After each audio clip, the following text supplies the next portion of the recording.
हर के जे रोवेली आधी आधी रोतिया हर के रोवेले भीनु सारे हर के जे रोवेले दिन दुपहरिया के जे हंसली ठाठाई तो जवाब में का गावेलन अरे माई जे रोवेली आधी आधी रोतिया हर बाबूजी रोवेले भीनु सारे हर भैया जे रोवेले दिन दुपहरिया हर भौजी जे हंसली ठठाई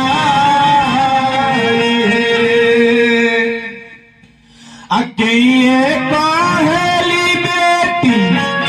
रोज रोज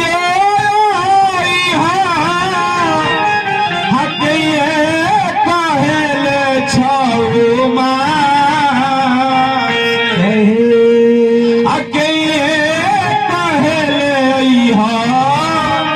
जगह परो जवा के कहेली कवन काम है अरे माई जे कहेली रोज रोज हर बाबूजी कहेले छौ मास है हर भैया जगरे परो जवा